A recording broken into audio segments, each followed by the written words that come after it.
Hello, ladies and gentlemen. Today, you are joining us back on Science and Paranormal with Dr. Yana and Dr. Elliot. And we are welcoming back our fantastic, incredible guest, Dr. Joseph Dillard, with his incredible method on removing drama from our lives, on discovering ourselves and understanding the world around us, on his method, dream sociometry. Dr. Joseph Dillard, would you please tell us a little bit about your method? Thank you very much, Yana and Dr. Elliott. It's a pleasure to be here. And I suppose I should start by saying I don't really consider it my method because all of my best ideas have been stolen from many people over many centuries, many whose names are not written in history books, but who passed on their heritage all the same. And so my particular presentation is built on the lives of countless other people. So I really cannot take too much credit myself for it. However, that having been said, let me give you a little bit of background for the listeners. The process that I have come to and put together. It's called the integral deep listening. And it comes out of a lifelong of interest and fascination with dreams, a background in dream symbology, going back to Egyptian dream interpretation, Joseph, who interpreted the dreams of Pharaoh, also Artemidorus in Rome, who wrote a text on kind of the first dream dictionary. Then there's the work of Freud and Jung and the work of the psychic Edgar Cayce, all of whom I studied in my adolescence and in my early 20s. And then during that period of time, I led a number of dream groups in which we would get together and we would attempt to interpret dreams based on dream symbology. But I did not find the process very satisfying or personally rewarding because it felt as if we were actually in a clothing store and the dreamer was trying on different clothes that different people thought they would look good in. And whenever the clothes felt right, then everybody decided that was the interpretation of the dream, where I was not at all sure that that was either correct or that if I made suggestions or recommendations, that they really reflected what the dream was trying to say to the person. So I had doubts. And essentially what I did was develop a process in which one, instead of relying on the interpretations of the dreamer or the interpretations of an expert, relied primarily on interpretations elicited from characters that were embedded in the dream. If you dream about Voldemort coming after your lunch or your soul or something, well, then you would become Voldemort. You'd take the perspective of Voldemort in the dream as best as you could, and then answer a series of questions that were designed to explain Voldemort's worldview, his perception of the dream, and have him interpret it. And then one could build on that interpretation by listening to the feedback from the dreamer on what they thought of what Voldemort said, and then add your own 2 cents at the end based on all that information. So initially, this process involved interviewing, say, 4 or 5 characters from a dream in a process called dream sociometry, because that was far too complicated for most dreamers who lacked the sadomasochism of an investigator like myself. I developed a single character interviewing protocol, which is what we're going to subject the poor, innocent, unsuspecting Dr. Elliott to tonight. Unsuspecting for Okay. sure. And the the functions, I should say a few more things about the general process. After initial suspicion and doubt about taking the advice or listening to imaginary dream elements or the personifications of life issues, uh, over a period of time of applying the recommendations in my own life and being impressed with the results, I started working with my own clients since I've been a psychotherapist in private practice for over 50 years now. And what I found was that it was remarkably good at ending nightmares, generally in one interview session, and eliminating post-traumatic stress disorder in maybe 4 or 5 sessions, sometimes less. Not always, and not always completely, but generally so. Uh, it was also very effective at eliminating phobias like agoraphobia. And so I became fascinated and began teaching the method and working with the method. At present, I have a website called integraldeeplistening.com and a curriculum in the making based on 3 different aspects: healing, balancing, and transformation. They're all moderated or modulated with the interviewing process. The 3 healing components involve learning to what our life script is so that we no longer are controlled by its assumptions about who we are and how we need to live, eliminating toxic drama from our lives, and third, surfacing and recognizing the cognitive distortions and cognitive biases and logical fallacies that disturb our thinking and create delusional groupthink that keeps us from really seeing clearly what's true and what's false.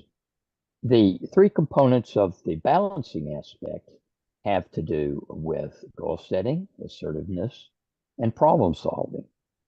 The 4 components of the transformational track of the modules of the curriculum have to do with interviewing, meditation, pranayama, and the setting of personal life intent, what we want to do, what our intentions are.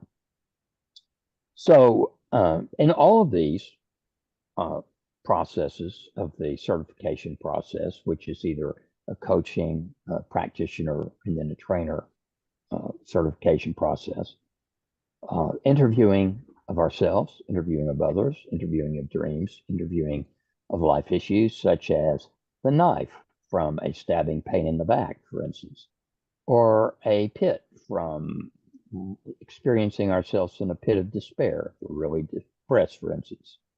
So visual metaphors for wherever we are experiencing ourselves as stuck or whatever our life issues are can be interviewed as if they were dream characters.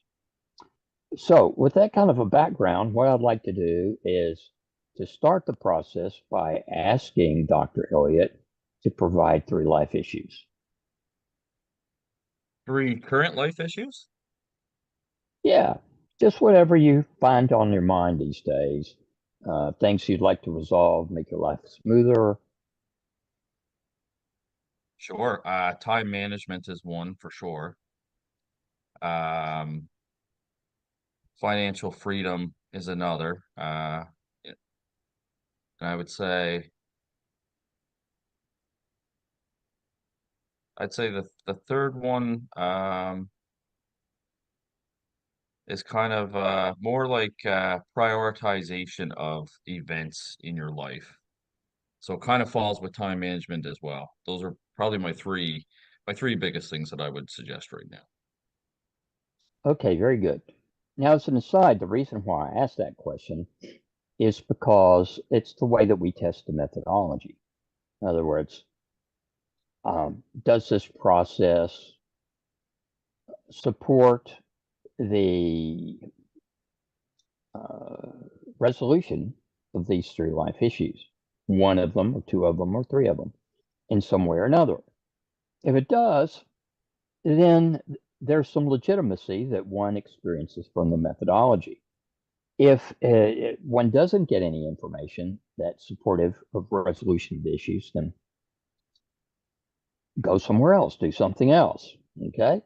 So that's a basic issue for the whole methodology is it's empirical, which means that it can be testable by anyone, by subjects to see if it holds water or not, to see if it's a valid methodology or not. So thank you for those 3 life issues. Now, do you have a dream that you'd like to share with us? I do have one. It's kind of an occurring theme dream. The details of it change, but it's definitely a reoccurring theme that I want to discuss with you. Do you want any details about like kind of like my background or anything like that, or do you just want to hear what the dream is? I'd like to hear the dream. And I'm going to give some asides as we go through this because it's an educational process. I'm not the dream interpreter, so I don't need to know a history like I would if I was a therapist. Okay. If I was a Yep. therapist, I'd start with a history. And then what I would do is I would create some kind of a diagnosis and then formulate a treatment plan. That's not what this is about because I am not the interpreter. I'm not the quote therapist in this case. Uh, I'm I'm setting myself aside in order to help you be empowered by listening to the wisdom that's innate within you instead of needing to have all that information to formulate a plan. So, what I want to do is to first hear the dream. And then after that, what I'd like to do is to get your associations to it, which is your own interpretation or your own thoughts about why you might have had it. Okay. Yeah, sounds great. Well, one occurring dream that I have occasionally is I'm working as a police officer doing major crime work, so detective type work. Um, and usually there's some sort of case, a serious crime, either a homicide or, like a serious kind of robbery or a very complex kind of criminal matter. And the investigation's going really well. And I'm usually partnered up with somebody. And it's really interesting since we spoke last week, and I got to learn a lot about your work. I've been dying to have this reoccurring dream again so I can start talking to the characters, but I haven't had it since we last spoke. So usually I have some sort of partner with me. It could be male, could be female. It differs when the dream reoccurs. And then at some point we come back to the office, and all of a sudden the tables have turned where we are, investigating this major crime, making really good headway on the leads. And then all of a sudden, the organization that I'm working for is almost treating mostly me, not so much the partner, but treating me like a suspect. Where, they're kind of questioning my methods, they're picking apart the investigation, and it almost rolls into what feels like, the employer's interrogating myself. And then usually, I'll wake up in the morning. I will recall, having that type of dream, and it kind of like, when I wake up, I kind of feel like not good, like not in a, like um almost like I kind of went through something, so it kind of takes me, my morning coffee and to kind of like start thinking about the dream and analyzing it myself, and then moving on into the day from there. And this dream occurs every once in a while, occasionally. Like I said, the circumstances might be a little bit different, might have a female partner instead of a male partner, might be working a homicide instead of a robbery type case. But the main themes in the dreams, usually stay the same. Very good. So these are the major characters in the dream. There's you, there's the crime, which could be any number of different things. There is your partner, and there is the employer. Okay.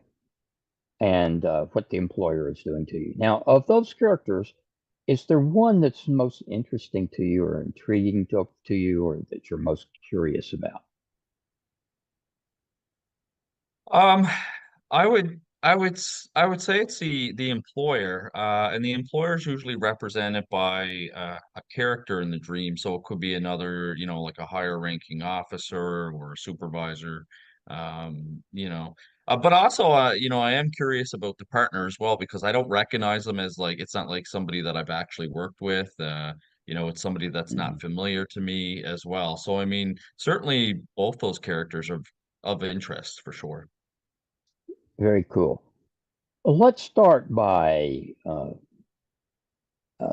asking questions of the supervisor or the employer, and then maybe we'll get into talking to the partner. We'll see. So, this is the name of the game. Just say the first thing that comes to your mind when I ask these questions. That, pretend this is a stupid game and that there are no wrong answers, there are no right answers. There's just like we're kids that are playing. If you stop and think before you answer, you're probably trying to figure out what you should say. Ha ha ha. And this is Okay. not about that. Okay. Okay. This is about forgetting Dr. Elliott and about simply taking the perspective of whoever gets interviewed. Okay. So, Sounds for good. instance, the way we start is saying, "Well, supervisor or boss, how would you like to be referred to? Supervisor, okay? Do you have a Yeah, name? supervisor's How would good. you Yep. like?" Yep. Okay, cool. And so, supervisor, where are you in this dream? Look out at the dream through your eyes, supervisor, not through Dr. Elliott's, and describe what you're seeing and experiencing in this dream from your point of view. From my point of view on like, why I'm experiencing this. Or just where you are. Are you inside the police unit Yeah, or so where? usually when the encounter with the supervisor happens, it's inside This is Elliot talking. I want you to become the supervisor and say, okay, when I'm dealing with Elliot, I'm usually in blah, blah, blah. okay, so from the supervisor's perspective. Usually That's from your perspective now. You're the supervisor. Okay. okay, so I'm the supervisor. All right. Um yeah, I'm coming after an employee that I have questions about. Okay. And are you in your office or are you somewhere else, precinct headquarters or where? It would be at a police station in an interrogation room. Okay, very cool. And do you like where you are? Do you dislike where you are, superintendent? Yes, yeah, I feel very comfortable there. And how about your role as superintendent? How do you feel about being in that role? Do you like it? Do you dislike it? Do you not care? Like it, and also like very matter of fact, very business like, very business demeanor. Gotcha. And I'm assuming you're a guy, but I'm not sure about that. And I'm wondering how old you feel like you are and how long you feel like you've been at the job. Um, Usually around like 20 years service, I feel, and older than me, so I'm 40. I want to say like, 50 to early 50s. Okay, so you're older than Dr. Elliott and uh, in your early 50s. So you're an experienced guy. You feel like you are confident and know what you're doing, right? Yep, yep, more service as well, than what I would have as Elliot. Yep, What Elliott would have. yep. Okay. So thank you for that, Supervisor. Now, tell me, what do you like most about yourself, Supervisor? What are your strengths? I feel like my strengths would be leadership. and management abilities. Very cool. And how about any weaknesses or limitations that you have? Um, I would say weaknesses might not be necessarily knowing exactly how or having that experience of investigations on the ground per se. More, my background would be more like administrative, business-like rather than operational. Got it. So you've got more of a managerial background, and therefore you may not be so much in touch with actual processes of investigation that Yes. somebody like Elliot is going through. Is that right? Yeah. Yes, exactly. Okay, good. So thank you very much for that. Now, Supervisor, if you were to represent or personify some aspect of Elliot, what aspect of him might you most closely represent or personify? I would say like both have dedication to the job. Hmm. So you'd represent his dedication to his work. Is that correct? Yes. Okay, very cool. Now, since you're an imaginary character, Supervisor, from Elliot's dream, I want to just remind you that you have the ability to change or transform in any way that you want. You could become a duck or a female, or you could become an ascended master or an eggplant. Ha ha ha. So, in other words, since you're imaginary, you could change in any way you want, or you could just stay the same. So I'm going to ask you if you would like to change in any way, and if so, how. But I want to make sure that it's you that wants to change and not Dr. Elliot that wants you to change. Okay? So would you like to stay the same or would you like to change, Supervisor? I'd say like I would like to change. Okay, cool. What would you like to change about yourself in this dream? Or maybe change the The whole dream, maybe change the whole thing. the first thing that pops to my mind when I hear, the ability to change and want to change is a dog. Oh, that's cool. Okay. So, Supervisor, uh, you're free to change into a dog, and we're curious, what kind of dog would you like to change into now, Supervisor? One of the small breeds, like a poodle mix, a terrier type mix, one of those types of dogs. Okay, that's great. So, change into a poodle type mix or a terrier type dog, and tell us what that's like for you. I mean, I'm getting like a sense of like, happiness and yeah, like I guess that's the first thing that kind of pops in, just like a sense of like happiness. Okay, that's great. And where are you? You can be anywhere you want to. Uh, dog, poodle mix, terrier. Where are you and what are you doing? I feel like outside green grass, like really lush environment, very bright Hmm. colors. Okay, great. And are you alone or are you with other dogs or are there other animals around? What's going on? I can kind of see the dog sitting in the grass. I can't really see anyone else around. Okay, that's great. So what I'd like you to do is instead of seeing the dog sitting in the grass, be the dog sitting in the grass and tell me what that's like for you to be the dog sitting in the grass. Still feel good, still feel happy. Can feel like the environment around me. I can kind of hear like just the wind rustling and feel like the wind on my face.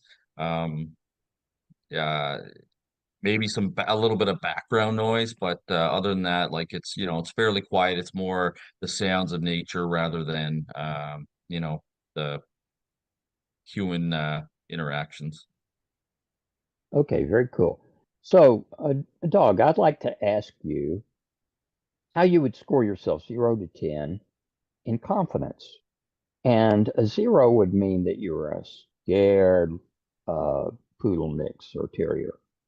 And 8 or 9 or 10 would mean that you don't have any fear. You're just a confident dog out in nature. So, what kind of score would you give yourself in confidence? I'd say a 6. Okay, very good. And why, dog? It's almost like I feel like I am confident, but not like to the point where like I'm confident. So I do have some confidence in my, you know, my feeling as a dog, but there's still some unsureness. Okay, great. And do you know what that insurance is about, dog? Almost like I'm waiting for something to happen, so I'm unsure how I'm going to respond. Is it going to be something good? Is it going to be something bad? Gotcha. So it sounds like, and this is just to sort of check out to see if I'm hearing you right, dog. It sounds like you're vigilant, and that vigilance somehow keeps you from being completely confident. Am I hearing you correctly or no? Yes. No. Yeah, exactly. Okay. Thank you for that. And now I'd like you, dog, to score yourself 0 to 10 in compassion. And compassion is, do you care very much about other things and other people or other dogs? I mean, there aren't any other dogs around. Maybe it's not a relevant question at all. But if you care a lot, that would be like a 8 or 9 or 10. If that's just really not on your perceptual framework, that would be like a 0, 1, or a 2. So where would you score yourself 0 to 10 in compassion, dog? Pretty high in compassion. I'd say an 8. Okay, that's cool. And how come? Um, how come? That's an interesting question. I guess because like that's who I am at the core of who I am. And I feel when you ask me to score the dog's compassion, I also feel that it's an 8. I feel, if I was that dog, I would still be that compassionate person that I am, which is, fairly high, and I would score it at a level 8. Okay, dog. Was that you talking or was that Dr. Elliott talking? That it was most likely Dr. Elliott speaking, but again, like feeling if I was a dog, I feel like I would be a compassionate dog as well. Right. So, Dr. Elliott gets to listen to his thoughts all the time and gets to talk all the time. This is a time for you to get to talk, dog. And we need to give Dr. Elliott a little practice in shutting the F up and just letting you talk because he hasn't ever talked to you before. So, you might have some interesting things to say. But we all have this habit of being in control and looking at the life out from our own perspective. So I understand, dog, why it's difficult for Dr. Elliott to be quiet and let you speak, but because it's a habit, okay? But we'll see if we can help him along with this. So thank you for that explanation about compassion, dog. And I'd like to ask you how wise you feel you are, 0 to 10. With 0 means uh, you feel like you're not in the right place, the right time very often. And wisdom means that you feel like you are able to be in the right place at the right time to say the right thing, for things to kind of flow in your life. So where would you score yourself, dog? 0 to 10 in that? I'd say a 6.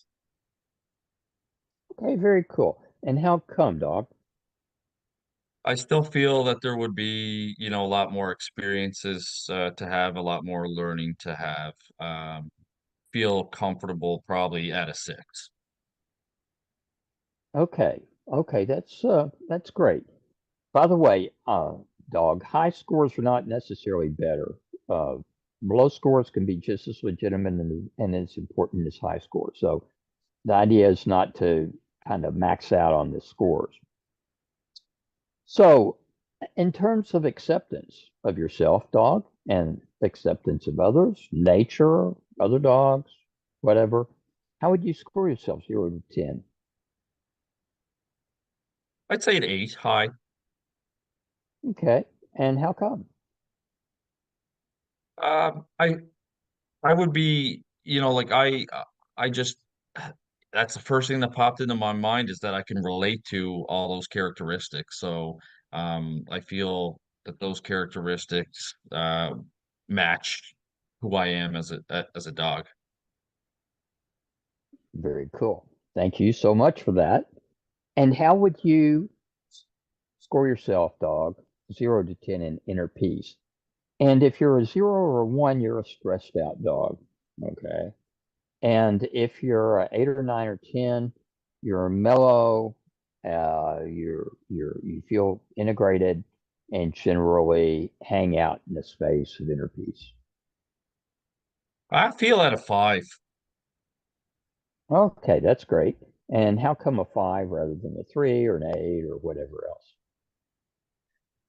Um, it's interesting because I think as this character, I just don't know. I feel like I'm right at a 5, whereas if it was Dr. Elliot speaking, I feel he would be at a 3. He would be more stressed out than this dog, whereas this dog is kind of right in the middle, could go either way.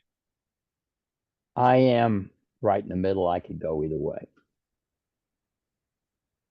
Yes. Okay, thank you, dog.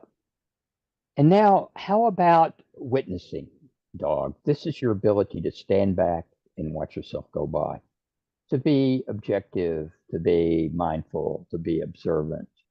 Uh, that may not be important to you at all as a dog. You may be embedded in nature, and objectivity and witnessing may not be important. That would be a 0 or 1 or 2. Or it could be very important to you, and that would be an 8 or 9 or 10. Where would you score yourself, 0 to 10, in witnessing, dog? I would say low. I feel like a 2. Okay, that's great. And how come? Um, it just doesn't, yeah, it just doesn't relate to me as this character. I just don't, yeah, I feel it's low. I feel it's 2. Okay, terrific. So thank you very much. And dog, if you were in charge of Dr. Elliott's life, would you live it differently, or would you live it just the same way that he lives it? I'd say look at it differently. Oh yeah? How?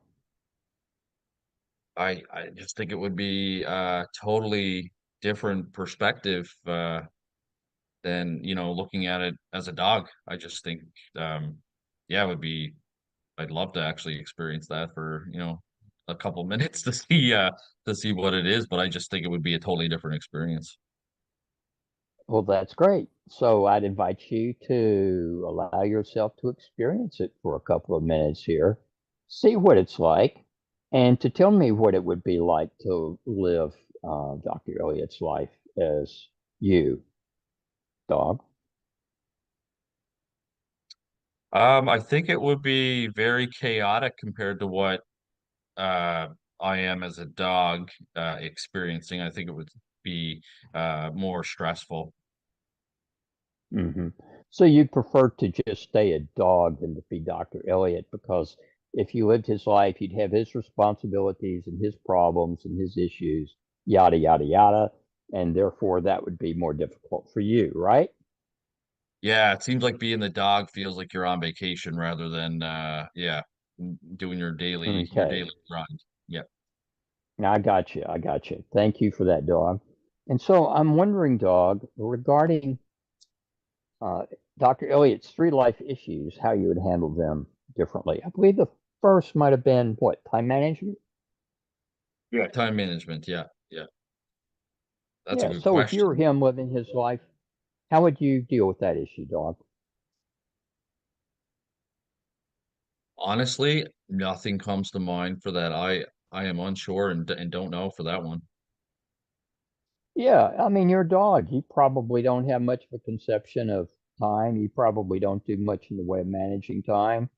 You're in the flux of time.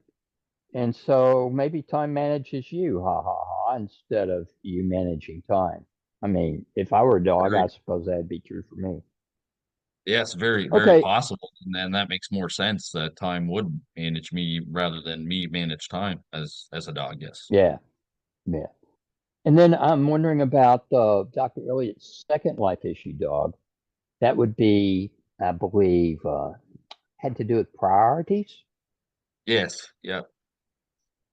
Okay. I feel like as a dog I have some priorities. Hmm. What would you do about his priorities if you were in charge of his life, dog? Would you keep them the same? Would you change them? I'd probably change them. That's Oh, the yeah? first thing that comes to my mind. Like, Probably change them. okay. So, since you're an imaginary dog and you have the ability to change anything you want, any way you want, if you're in charge of Dr. Elliott's life, how would you change his priorities? Great question. How would I change them? I don't know. Hmm. So, I don't I know how guess I that would means change them. would you change them? Maybe that means you wouldn't change them and you just leave them the same? I'd have to I'd have to experience it, I think, and see what it's like, see how I manage it. But right now, thinking about it, I don't know how I would change it. Right. Well, you are, I mean, Dr. Elliott created you, right? You're an aspect of him. You came out of his consciousness. So I'm assuming you know about his life. I'm assuming you know about his daily routine. I'm assuming you know about his thoughts. You know about his fears. You know about his hopes. You know about his relationships. Da da da da da. So, based on all that, would you change any of his life issues, or would you just leave them the way that they are?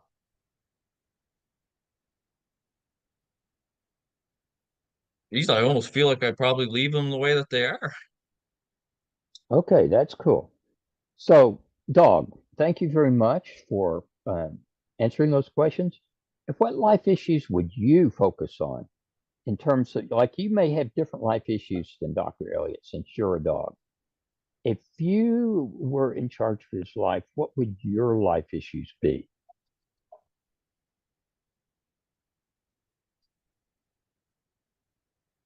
If I was in charge of Dr. Elliot, what would my life issues be? Well, I'd probably somewhat be still, concerned about um, daily living, I guess is the best way to kind of round it up. You know what I mean? Like where's your next meal coming from? Who's coming over to your environment and coming into your environment? Um, Hmm. those kind of those kind of like basic needs, I think. Yeah.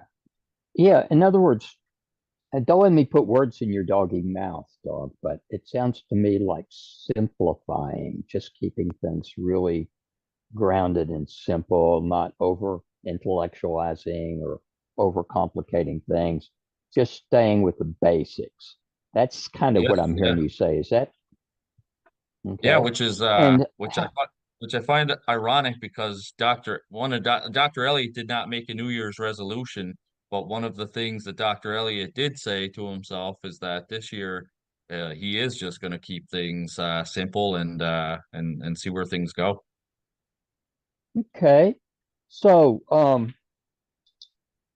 dog, if Dr. Elliot followed your advice and lived his life simply, more like you, more like a dog, uh, tomorrow, today, since it's morning his time, uh, this week, this month, this coming year, would his life be different? And if so, how? I think there'd be less stress. More even though there's like more unknown how things are gonna play out. I just feel like I have a real sense that there's going to be like less stress. Mm-hmm. Mm-hmm. That's really good because, there's eustress and there's distress. We all need to have healthy stress, but distress is not such a cool thing. Health for our health, physical health, mental, emotional health. So thanks very much for that, doggy. Now, I'm wondering, thinking back about this dream,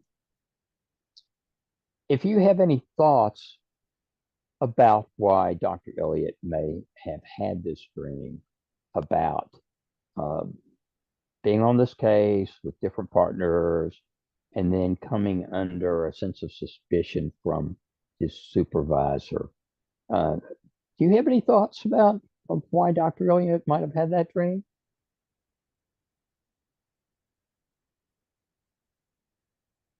Not as a not as a dog, no. Okay, so it's just not important to you. So, how about why do you think that the supervisor in this dream chose turn into you, dog? He could have turned into anything. Why do you think he turned into you?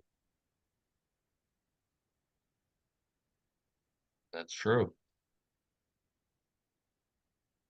I don't know. That's a great question.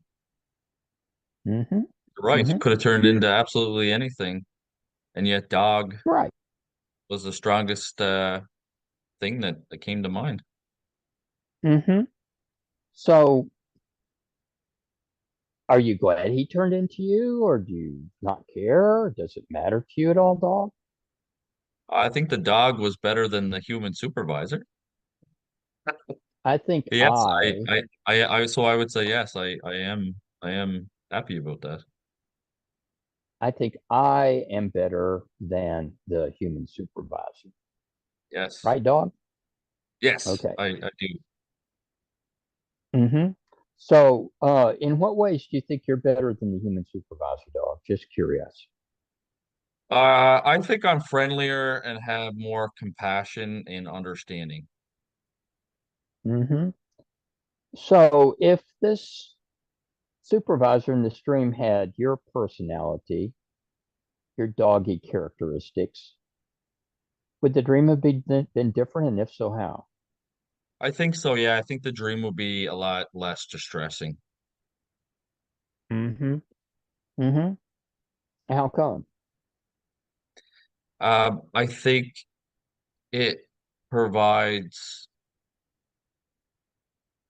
well, certainly would provide more compassion, more understanding, and not feel so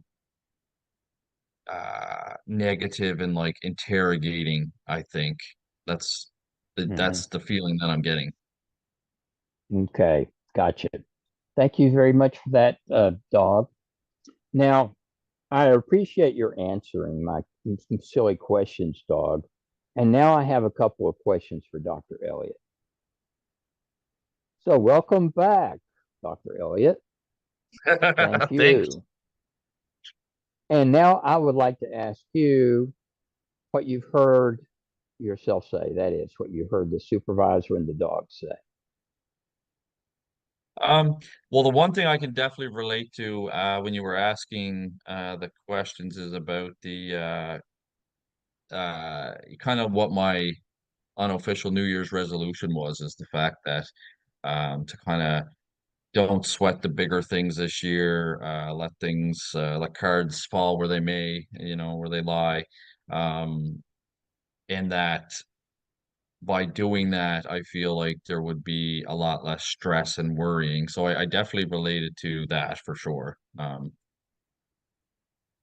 And certainly the other thing that I recognize is that the human supervisor is a lot, more interrogative and unfriendly and accusatory, whereas the dog just has like a sense of being more open, approachable, kind, diplomatic.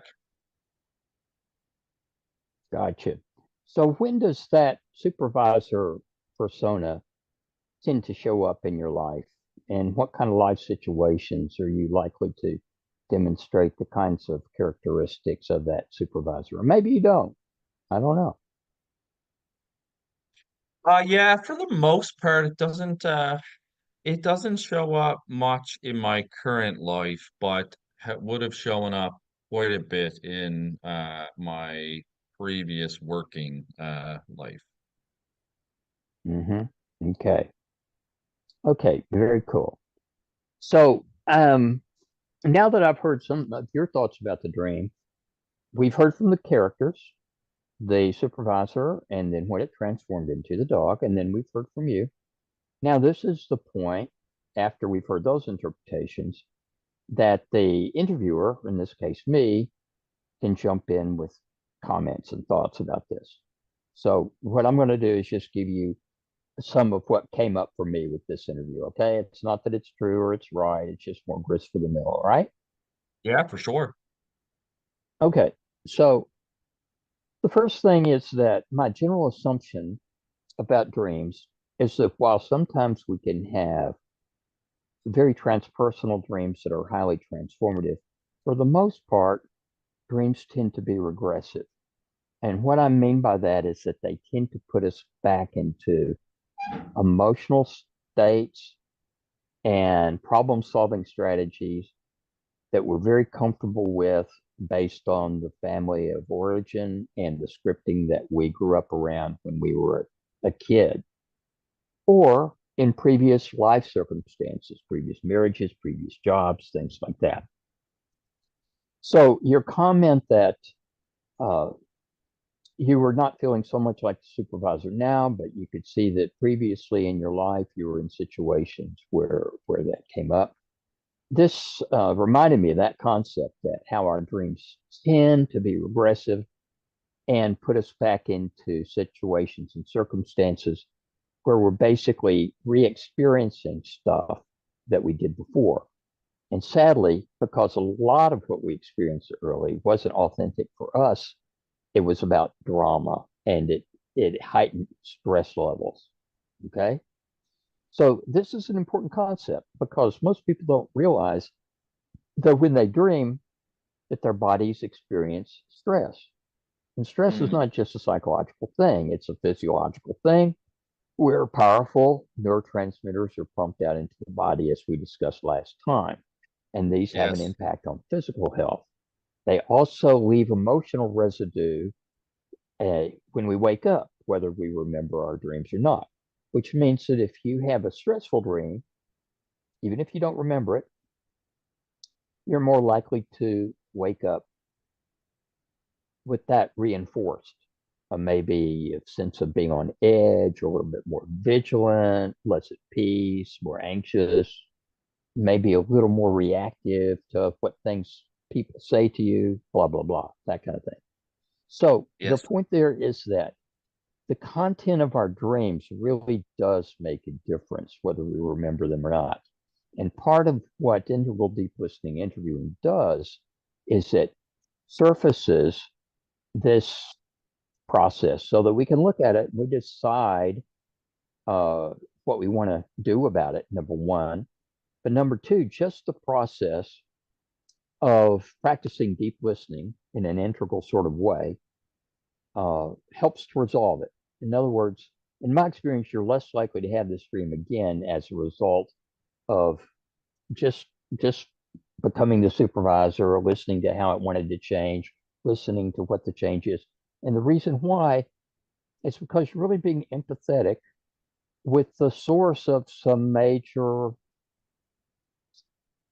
unresolved stressors in your life. We don't have to know exactly what those are, why you continued to repeat that dream, okay? But the main thing is that we reduce that stress so that moving forward in your life, you're less burdened with that. And so I think the dog probably represents a visual metaphor for the frame of mind to have going forward that's an antidote to that chronic stressor. Okay. Mm, Now, if you come to me as a client and we had chatted and talked and I'd done my normal therapeutic thing, I probably wouldn't have figured that out. And we might have worked for weeks, for months, and we wouldn't have gotten to the bottom of it. And the reason why is because I'm not you, and I'm just going to project my own interpretations onto experience. But when we work with this process, we cut to the chase because we're listening to what's going on inside of you, not what I think. Okay. And so the whole idea is just by going through that process, it's therapeutic and intrinsically healing and balancing and transformative. So you are A, less likely to have the dream in the future. B, you're more likely to sleep better. C, you're more likely to wake up feeling more like a happy dog, living life simply, than unnecessarily complicating your life. Okay, it's not going to be perfect. This is not a cure-all by any means, but you can start to see how if one practices and does this process over a period of time, how it's going to clean out a whole lot of toxic drama. It's going to clean out a lot of toxic scripting. It's going to basically free us up to make better decisions and to be able to enjoy our relationships and our life more. Very fascinating. I know even at the end, I even felt like more well more like more confident and more like ready to take on some of the world's problems. Just for me when I, kind of dissecting that dream. Yeah, very, very, very fascinating. The key is to really stay in the persona of the dog in this case, because the dog is the magic. The dog is the holder of that particular worldview that's therapeutic for you in relationship to these life stressors that produce the dream. That's the theory. And the whole idea is that you test that theory by A, becoming the dog and seeing if that really does make a difference in your life or not. And B, trying on its recommendations. That basically means attempting to simplify your life and to see if your life really does improve or not. So instead of listening to me or believing what I say, what I love about the method is that if a person takes it seriously and actually employs the recommendations, they can build their own sense of authenticity and truth instead of having to rely on an external source. Okay, so it's a self-empowering process.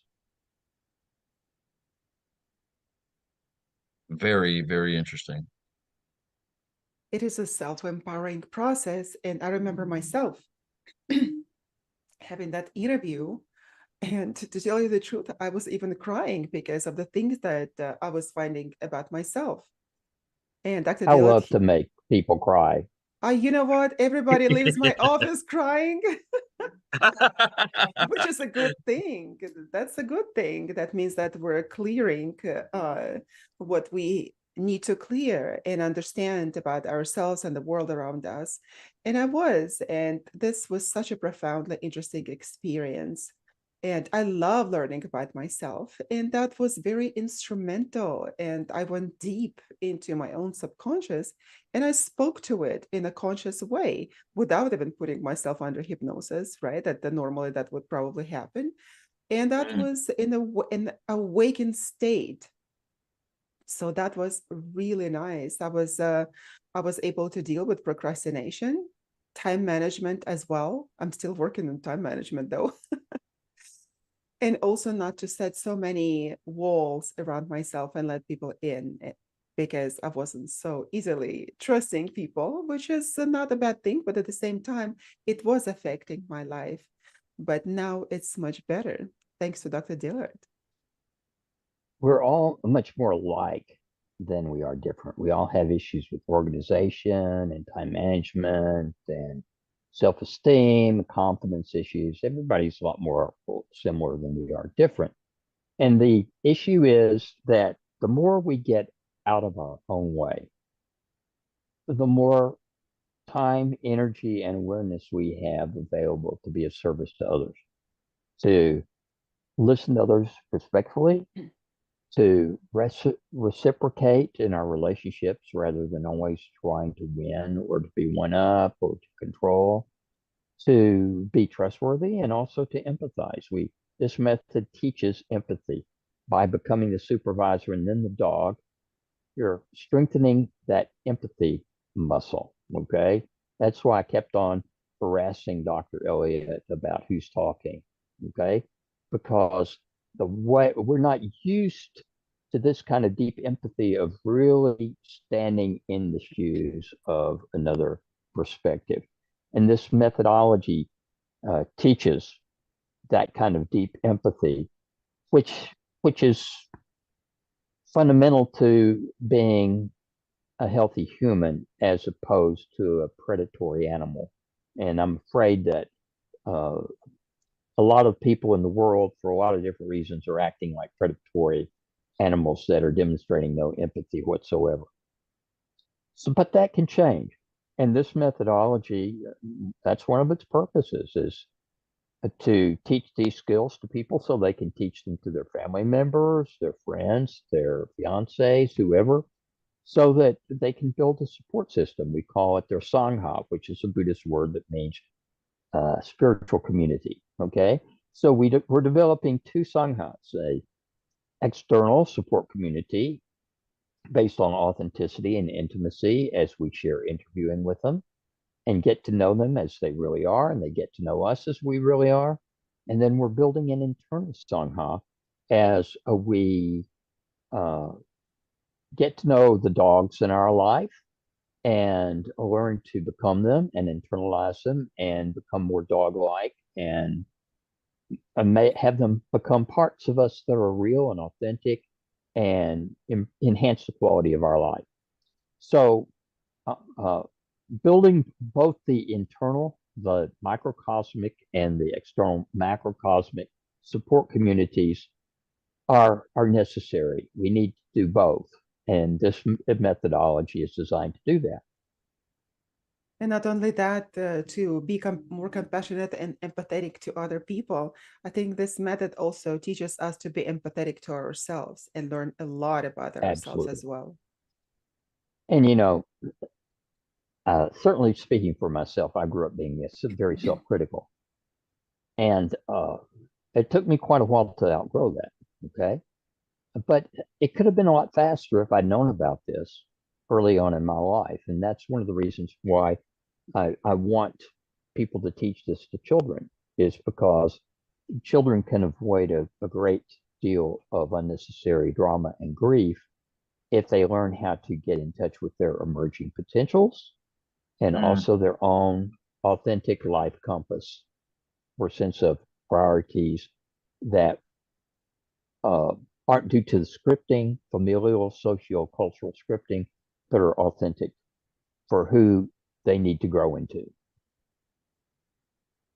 That is so important, because even as parents, we condition our children to what they actually want to go and do once they leave our parental home, when it is our own scripting that we write for our kids. That's right. We're afraid. We want them to grow up to be happy and healthy, but we're afraid they won't. And so it's inevitable that we're going to, let's just say, project our needs and our hopes and our fears onto them. I'm not necessarily saying that's a bad thing, but if we don't understand we're doing that, then we're just going to pass on our scripting from our parents on to the next generation, and they'll pass that on to the next generation.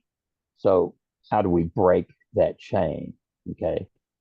It's more important than a karmic chain. Okay. As far as I'm concerned, the scripting chain is a real chaining, and it needs to be broken, and it has to be broken if the world's going to evolve into a humanistic society. That means a caring society based on empathy and respecting one another. Well, so many futuristic books are actually written on that, building a society like this that would be so incredible in the ideal world. However, our human nature gets in the way every single time. But That's right. we should strive to build a better world on our own spot. We try to change the world without changing ourselves first. We have to start with ourselves. You're reminding me of Steven Pinker's book, The Better Angels of Our Nature, which is a line that he took from an Abraham Lincoln speech. And it's his book actually is a very detailed analysis of how humans have outgrown uh, the quantity of violence over the centuries. And a lot of people disagree with this thesis. I happen to agree with it, that warfare has become less frequent and less violent over time. Although, a lot of people find that an incomprehensible statement to make. I understand. But the better angel of our nature means to amplify those aspects of ourselves that are healthy. And that's what integral deep listening attempts to do, is to get people in touch with the aspects of themselves that are healthy, and to amplify them in their awareness, and convince them that they can live a life based on those relationships and those values, rather than whatever society might tell them they need to do. That's so true. But Dr. Dillard, you mentioned that the pranayama is also a part of your methodology. Could you tell us something about it? I'm very curious. Of course, it would be my pleasure. But let me start by asking you a question. How many parts do you have to a breath?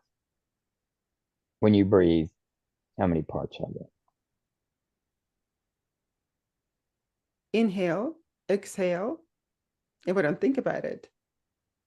Right. It's an automatic So process. that's the answer.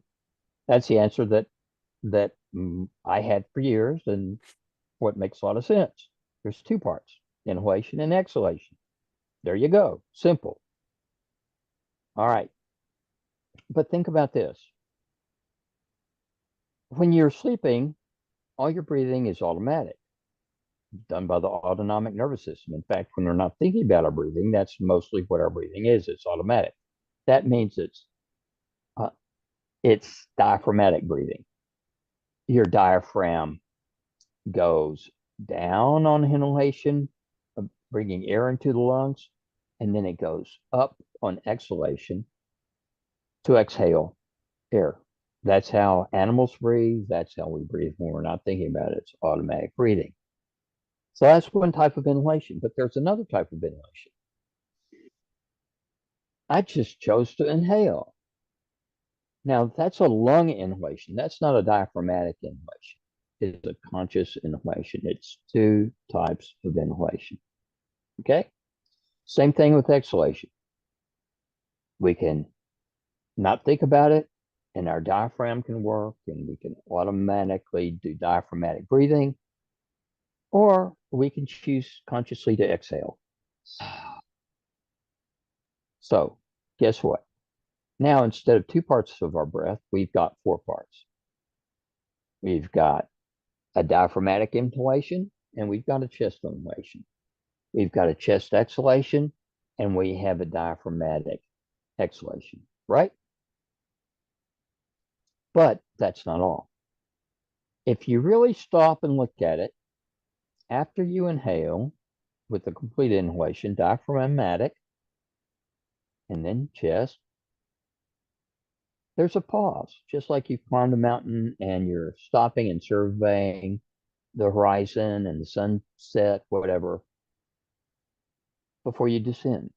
Okay. Then you descend from the mountaintop, you exhale, chest exhalation, then abdominal exhalation. And then guess what? There's a longer pause at the bottom before you inhale again. So really the way it works is, there's some people say even more, but I will go with 6. You have abdominal inhalation, chest inhalation, short pause at the top. Then you have a chest exhalation because air has to leave the chest before it can leave the lower parts of the lungs, the lobes of the lungs. So chest exhalation, then abdominal exhalation, and then you have a longer pause. Now, what's cool about this is that that's a microcosmic reflection of the round of every day, of the seasons, of your entire life, all in one breath. So that's what integral deep listening pranayama is about. It teaches people to observe all 6 of those aspects of breath, which is a meditative exercise. It takes your mind off of whatever drama is going on in your life to do that. It takes some work to do it. That's one part of it. Another part of it is that it grounds you in your body. You become a healthy, non-thinking animal. You get in touch just with your physical sense of who you are by just observing the round of your breath. That's very powerful. Another thing that it does is it puts you in sync with the cycles of your life. For instance, abdominal inhalation is like waking up in the morning because you're breathing new life into your body whenever you have an abdominal inhalation. Your chest inhalation is excess oxygen for doing work. So that's more like getting about the day's work and getting things done. The pause at the top is when things are more in sync and going automatically. The chest exhalation is more when you stop work and you're relaxing, eating dinner, watching TV, checking your social media, blah, blah, blah. And then what happens is that as you get ready to bed and you're shutting down and you're giving away the day and your sense of identity, it's like abdominal exhalation. Then the pause at the bottom of the breath is like being asleep at night. Okay. Now, what's interesting is that the same rhythm happens in your entire life. There's being born, there's getting about your life's work, there's getting into a harmony or a balance with your life, there is retirement, there is preparation for death, and then there is death. So the whole idea of teaching pranayama is basically a meditative tool. It's a stress management tool, and it's a way of integrating microcosm and macrocosm. So I've written a whole book that explains 7 levels of integration that are associated with this 6 component of every breath process. It talks about the history of pranayama, the Hindu roots of it, and how it's evolved over time. So anyway, that's one of the modules in the Integral Deep Listening certification program, is to teach people this 7-level approach to working with one's breath as a tool for healing, balance, and integration and transformation. That is so exciting. When do you anticipate for it to be ready, for the whole curriculum to be done? I'm not sure. I'm working hard on it. I have some interns who they're going to be my mouse in the hamster wheel, who are going to try it out as I develop it. First, I'll finish the coaching curriculum, and then I will move on to the practitioner and the trainer curriculum. I'm, I hate to commit myself, but I'm hoping that I'll have the coaching track ready for them to trial within 2 to 3 months. I think that's, I have to kind of be objective about my own priorities and my own focus. But that feels right now. Maybe by sometime in the spring, I'll be ready to have people go through that, trial it, and give me feedback so I can improve it and get it ready for the general public. That is so exciting. And you are also a psychotherapist in private practice in Germany, but the people can contact you from anywhere, and you work with the people from anywhere in the world. Oh, yes. That's what's so wonderful about Zoom and Skype and um, gee, here I am. I'm out in the country in my country cabin in Brandenburg, about 30 kilometers from both Potsdam and Berlin. And thanks to Elon Musk's Starlink, I've got a great internet connection out here in the Lake Country where there are deer and wild boar and everything. But no dogs. Oh, yes, you have a one Oh, big dog as well. You do. I definitely he's my supervisor, okay? He makes sure I stay on the straight and narrow. That's right. He's keeping you straight. That's That's awesome. right. Well, Yeah. that And maybe next time, Dr. Elliott, if we ever do an interview again, we can interview Gosher. For sure. For sure. that Now, is he's so laughing because he interesting. gets this joke, but I don't know if Dr. Yana gets the joke. I didn't get the Over, joke. I didn't go the well, little gophers? Well, I don't know. Gozer, go Dr. Gozer. Elliott, I'll let you explain. Yeah, Gozer from Ghostbusters because I got Stay Puft and Slimer behind me. Ah, that's what it is. I Yeah. should watch the movie because I should have gotten a joke. Interesting. But you know Yeah. what? When I moved to United States, it was so difficult for me to even to understand the jokes because mostly what we do, we laugh at ourselves and the society that we're in. Those are the inside jokes for us. So it's like, tell me when people would tell a joke, all right? Like, tell me when I'm supposed to laugh. And then like at least to pretend that it was funny. But now I get it more. But I didn't get it because it was the inside joke for that movie. How Right. old were you when you came over to the United States, Yana? I was 24. And when did you learn English? Oh, English, I started learning a long time before then. At school, we start learning English at, I think in the fourth grade. Mm. And then I And I went guess your to, native language? I guess your native language is Russian? yes, it is. Yes, it is. That's right. Yeah. Okay, well, I really admire that. I admire you're great at English, and yet you're bilingual, and you have the ability to dip into Russian literature, etc. So, Also, English. That's how I went. I went to study English literature and the English language. So that's, I'm a linguist and philologist, so English and Russian literature. oh, that's so fabulous. And then I also dig in human minds. I love digging. And, Oh, metaphorically speaking, that you were just dissecting Dr. Elliott's dream.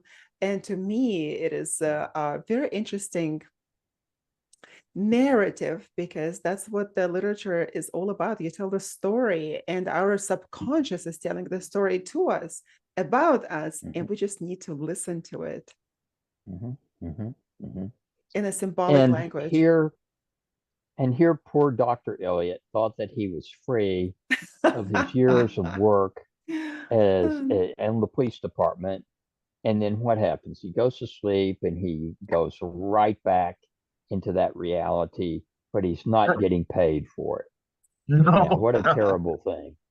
I've been a dog. Yeah. Yeah, that's so true. I think it's And cool to turn one supervisor into a dog. I know a number of supervisors I've had in the past I'd love to turn into dogs. A number of politicians, too. They'd definitely be a whole healthier and better if they were dogs, no doubt about it. you know what? Definitely. They are the types of dogs, probably like Chihuahuas, right? If you look at them, some are just Chihuahuas. Definitely. Good point. And some will also pretend to be Great Danes when they're not, when they have a little Chihuahua sitting inside of them and living inside of them. So, So I true. think you're right. Okay, so do you guys have any other questions for me about info deep listening or any part of it? Anything that I can share with you or with the audience that might be helpful? Be delighted if there's anything. So, Definitely your contact information. Yeah, any mhm. websites or email addresses you have in case any of the listeners want to get in touch with you, find out more about your research and where any of your books are available for sale. Well, second question, the books, one can go to Amazon.com and look at my name, and most most of them can pop up. They mostly are there, but I think I have a few that are elsewhere. Anyway, I would try that. In terms of contacting me, Joseph dot Dillard, Dillard, at gmail.com. Anybody can write me. I'd be more than delighted to hear from you. And also my website, integraldeeplistening.com, is where you can get all kinds of information about dreams, the certification programs, uh, all of these different areas like pranayama or meditation or scripting or stress management that you're interested in. And not only that, there are a lot of other interesting publications that I found incredibly interesting to read. And not only I, and also friends of mine as well, they dig into your writings and we happen to support your points of view. So thank you so very much. Ah, you're basically referring to my uh, essays at integralworld.net. And what I should say about that is that integral and integral deep listening refers to the work of philosopher Ken Wilber and the particular integrative model, multi-perspectival model that he developed, which I have found very useful, but which I've also critiqued in many different ways. So basically at integralworld.net, there's all kinds of issues regarding integral. Plus, there's articles that I'm going to be putting together into a book if I'm ever crazy enough and live long enough to do it. There's articles on Tibetan dream yoga, which is very interesting, on Indian Swapna dream yoga. There's articles on shamanism, on Jung's shadow work, uh, Gestalt. All these are basically explaining the relationship of these different approaches to my own, to integral deep listening.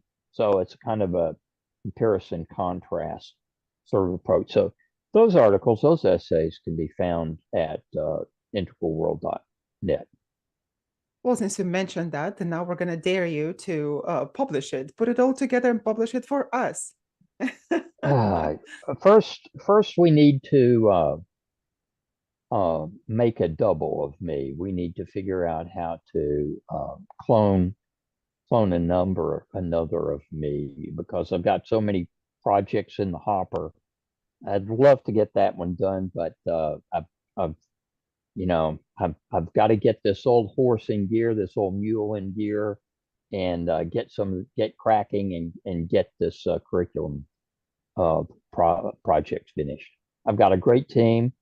We're moving forward, and hopefully that's what I'm going to be completing in 2024.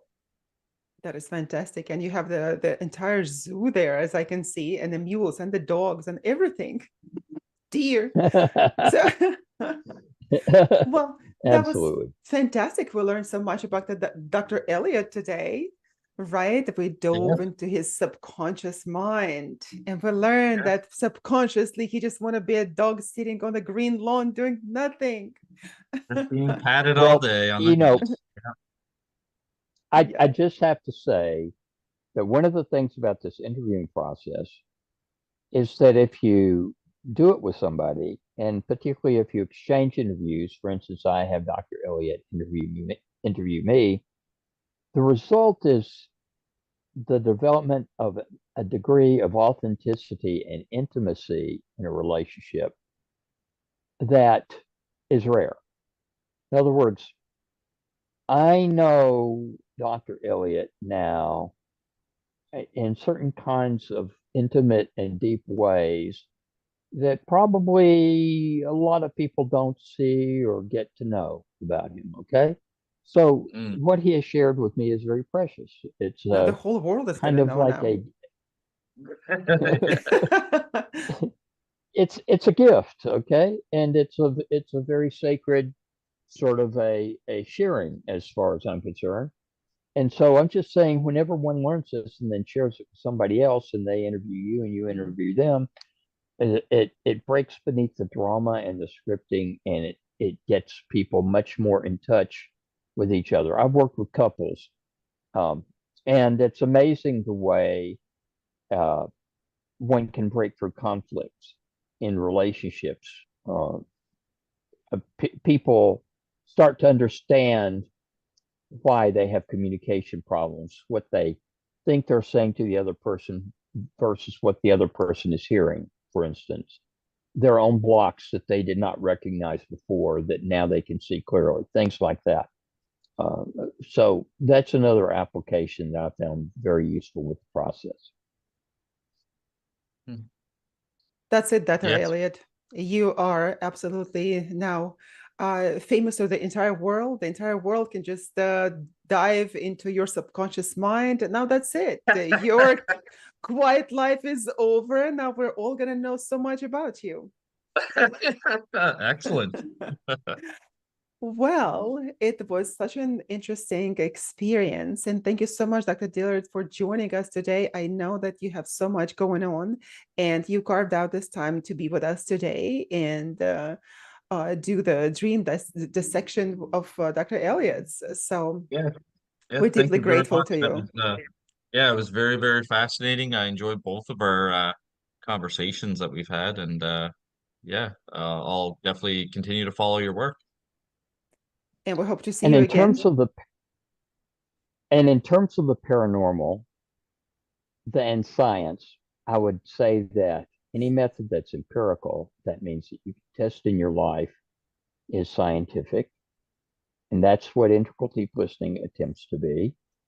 And in terms of the paranormal, we get closer to the paranormal in our dreams than in any other time in our life, for the most part, for most people, most of the time. So if one wants to really develop a healthy relationship with the paranormal, learning to pay attention to your dreams and to work with them and to listen to them is really an excellent way to do so. So I just wanted to close by tying into the basic theme of what you all are attempting to communicate and present in your whole series of presentations. And thank you so much for the opportunity to be on your show. Thank you very much. And we hope to see you back again. And one day to see you in person. That would be my pleasure. Thank you, dear. Well, thank you very much. And I could see that you were leaning down and down. There's a pillow right next to you, and it's already evening. So you're probably getting ready to go to sleep. And like, okay, we're seeing the bed and the pillow, more of that. We better let you go. All right. Well, big hugs, Normally it's Dr. Yana and I staying up very late to do these right? shows. I don't have a Not so bed much, near. yes. No, it's you. One of the great things about Zoom is that you don't have to get dressed and go to an office in order to do stuff. I can do stuff just from my comfortable everyday life environment. People can sort of see me in my natural habitat. Ha ha ha ha. Natural habitat, just like all of your zoo animals. So you just feel so happy and content there. Absolutely. Well, Thank you have a guys good so much. night, I plan and on we'll it. see Yep. you And you again. guys have a wonderful day. Thank you. Bye bye. Bye Bye. bye.